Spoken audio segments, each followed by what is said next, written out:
चला नमस्कार मित्रांनो. तर आत्ता शेतामध्ये आले आहोत आणि शेतामध्ये आल्यानंतर आता महत्त्वाचं काम म्हणजे आपल्याला सुरुवातीला या ठिकाणी कोथिंबीर किंवा संबार किंवा धने लावायचे आहेत आणि पुन्हा धने लावण्याची पद्धत कशा पद्धतीने आहे तुम्हाला सविस्तर मी दाखवणार आहे. त्याच्यामुळे हा व्हिडिओ शेवटपर्यंत पहा.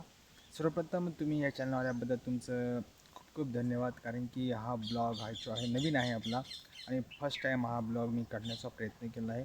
जे आता आल्यानंतर थोडंसं इथं बसलो थोडंसं बाजावर. तर पहा मित्र, तर आता सध्या आल्यानंतर मी थोडंसं शेतीचं दाखवतो तुम्हाला. हे तुम्हाला दिसते तुम्हाला हळद आहे. ते तुम्हाला हे जे दिसते मित्रांनो ते हळद आहे आणि हळदीला या ठिकाणी ठिबकद्वारे पाणी दिलेलं आहे. तो पाण्याचा फुवारा तुम्हाला या ठिकाणी समोर दिसतो. कशा पद्धतीनं पाण्याचा फुवारा आहे पाहू शकता तुम्ही. अतिशय छान असा फुवारा पडताना दिसतो आणि त्याचबरोबर या ठिकाणी पक्ष्यांचे प्राण्यांचे आवाज पण तुम्हाला येताना दिसत आहेत. तर हे जे झाड दिसत मित्रांनो, झाड जे आहे ते जांभूळाचं झाड आहे आणि वरती हे जांभूळ पडत असतात. ते आता थोडेसे जांभूळ संपले आहेत कारण सीझन संपला आहे, मिरूग वगैरे संपला आहे. त्याच्यामुळे हे बंग या ठिकाणचे आणि या इकडच्या भागात जो दिसतो तो सुद्धा हळद आहे. या हळदीला आता सविस्तर म्हणलं तरी 18 ते 22 दिवस झाले आहेत असतील बहुतेक, तितक्यामध्ये हे हळद आली आहे. तर आज सविस्तर आपल्याला करायचं काय आहे काम महत्त्वाचं. आता सुरुवातीला आपण मोटर वगैरे लावली आहे, याच्यानंतर आपल्याला धना लावायचं आहे. धना लावत असताना कशा पद्धतीनं बेड करायचे, कशा पद्धतीनं ते रेगोट्या मारायच्या आणि कशा पद्धतीनं बुजवायचं आहे, हे 2-3 स्टेप तुम्हाला मी सांगणार आहोत मित्रांनो. ठीक आहे, तर आपण सविस्तर पुढच्या या ठिकाणी पाहूया कशा पद्धतीने करायचं ते. त्याच्यानंतर महत्त्वाचं आता करायचे फवारणी. ओके, तर फवारणी करत असताना एक डिचिंगच्या माध्यमातून फवारणी करायची आहे. जे बुरशीनाशक प्लस त्या ठिकाणी हुमणी जेल किंवा हुमणी जे ॲसिड आहे ते आपल्याला 2 या ठिकाणी एका टोपल्यामध्ये मिक्स करायचे आणि टोपल्यामध्ये मिक्स करून डब्यामध्ये टाकायचे आणि डब्यामध्ये टाकून त्या ठिकाणी आपल्याला डिचिंग करायची आहे. कारण की केळ हे थोडीशी आम्ही लावले जेणेकरून त्याचा अनुभव कसा येईल त्या माध्यमातून आपण घेण्याचा प्रयत्न केला आहे. म्हणून केळीला या ठिकाणी कशा पण फवारणी करतो पाहू शकता आपण मित्रांनो. ठीक आहे, पहा अशा पद्धतीने या ठिकाणी आपण डिचिंग करण्याचा प्रयत्न या ठिकाणी करत आहोत मित्रांनो. या डब्यामध्ये आता आपण औषध टाकलं आहे हुमिक ॲसिड 98 आणि त्याचबरोबर या ठिकाणी आपण या ठिकाणी बुरशीनाशकांचा उपयोग या ठिकाणी केला आहे. हे 2 या ठिकाणी यूज करून आपण उपयोग करून या ठिकाणी डबा भरत आहोत. या ठिकाणी एका आपल्याला फक्त केळीसाठी थोडीशी अष्टकारणाने 2 डब्यापुरते या ठिकाणी लागत आहे, कारण की सुरुवातीला नवीन आहे. नवीन या ठिकाणी फक्त आपल्याला 50 ते 100च्या मध्ये ml या ठिकाणी टाकायचं आहे. म्हणून या ठिकाणी 2च डब्याचं आपण या ठिकाणी डिचिंग करण्याचा प्रयत्न केला आहे. त्याचबरोबर पाहू शकता आपण तर कशा पद्धतीने करतात. चला बघा, या ठिकाणी आता रानामध्ये आलो आपण. रानामध्ये आल्यानंतर या ठिकाणी डिचिंग करण्याचा प्रयत्न आपण करत आहोत. तर पाहू शकता हे थोडीशी या ठिकाणी केळी आहे, नवीन रोप आहे तुम्हाला दिसत आहे आणि या नवीन रोपामध्ये आपण थोडीशी मध्यस्थी पहा अशा गोल पद्धतीनं सावकाश पद्धतीनं 100 ते 50 ml या ठिकाणी प्रत्येक झाडांना पुरेल अशा स्वरूपामध्ये या ठिकाणी डिचिंग करायची किंवा द्यायचं असते. कारण की पाहू शकता आपण या ठिकाणी अशा पद्धतीनं सावकाश पद्धतीने गोल या ठिकाणी द्यायचं आहे, जास्त झाडावर पडू द्यायचं नाही. पुढे पहा या ठिकाणी त्याच पद्धतीनं या आपण केळी या पिकावर अशा पद्धतीने मी डिचिंग करण्याचा प्रयत्न केला आहे. तुम्ही कशा पद्धतीने डिचिंग करत असता मित्र, कोण ठिबकच्या माध्यमातून करत असते, कोण ठिबकच्या माध्यमातून अळवणी म्हणतात ज्यांना. पहिली जी अळवणी असते ते या ठिकाणी प्रत्येक 5 दिवसाला किंवा 8 दिवसाला करत असतात. तर जसं ज्यांच्या माध्यमातून तुम्ही करू शकता. तर हे 8 दिवसाचे ते 5 दिवसाच्या अंतरावर अळवणी केली असते, कारण की 1 तारीख ते 30 तारीख या एका महिन्याच्या मध्ये हे प्रत्येक 8 दिवसाला अळवणी करावी.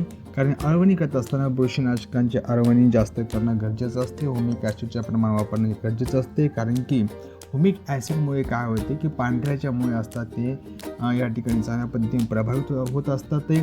आणि ज्यावेळेस बुरशीनाशक केल्यानंतर असं होते की जे काही आपले बारीक रोपं असतात ते या ठिकाणी त्याला मर लागतात किंवा मरून न जाता ते चांगल्या पद्धतीनं वाचत असतात, ते चांगल्या पद्धतीने ग्रो होत असतात. ते म्हणून बुरशीनाशक प्लस ह्युमिक ॲसिड म्हणजे ज्यांना ते खाद्य भेटावं किंवा ते मोठं व्हावं, त्या संगोपन चांगलं व्हावं, त्याचं जतन चांगलं व्हावं आणि संरक्षण चांगलं व्हावं यासाठी अशा पद्धतीनं आळवणी केली जाते केळी या पिकासाठी. तर अशा पद्धतीनं आपण या ठिकाणी आळवणी करत आहोत मित्रांनो. आता आळवणी करत असताना किती लिटरमध्ये पाण्यामध्ये ते मिसळावं, ज्यांच्या त्यांच्या रोपानुसार मिसळायचं असते.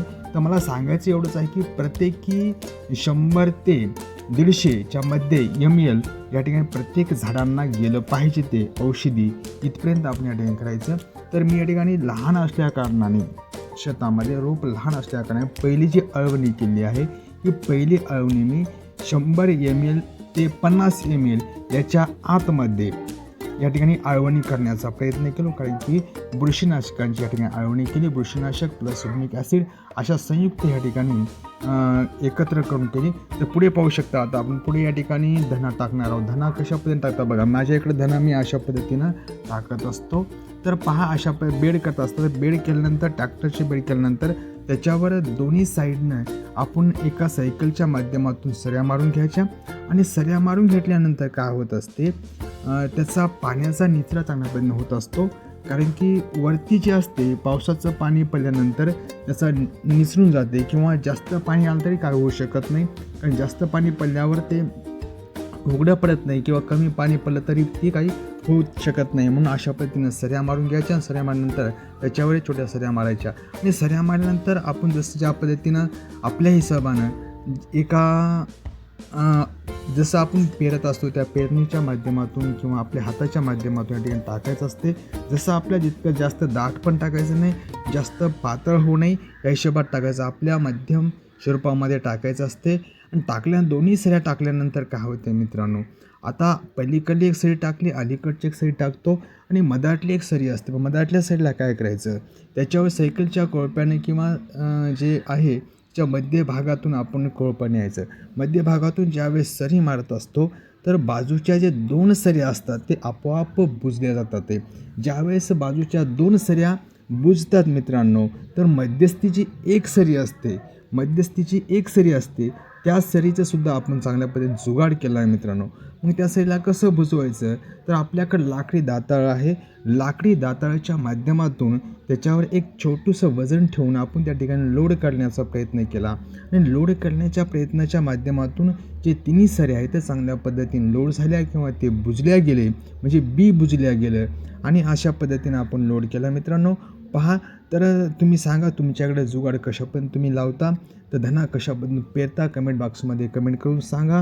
हा आपला पहिलाच ब्लॉग आहे आणि अशा पद्धतीनं 365 ते 366 एका वर्षांचे ब्लॉग या ठिकाणी येणार आहेत. दररोज एक आपला नवीन ब्लॉग येतो, त्यासाठी तुमचं सपोर्ट करणं हे तेवढंच महत्त्वाचं आहे मित्रांनो.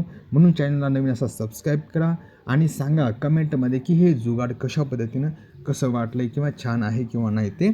तर अशा पद्धतीनं आपण या ठिकाणी जुगाड नवीन करण्याचा प्रयत्न केलेला आहे मित्रांनो. बऱ्याच काही सऱ्या या हाताच्या माध्यमातून आपण केल्या आहेत, तुम्हाला दिसत आहेत साईडच्या.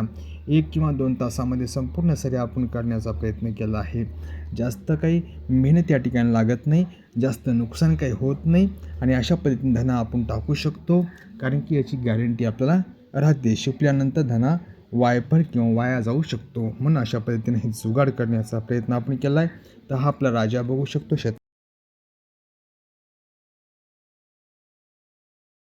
चला तर मग मित्रांनो, आताचा व्हिडिओमध्ये इथपर्यंत थांबूया आणि उद्या आणि नवीन व्हिडिओच्या माध्यमातून तुम्हाला नवीन माहितीच्या माध्यमातून या ठिकाणी आता कामं करूया मित्रांनो. ठीक आहे, आतापर्यंत आपण इथपर्यंत पाहिल्याबद्दल धन्यवाद आणि चॅनलला नवीन असाल तर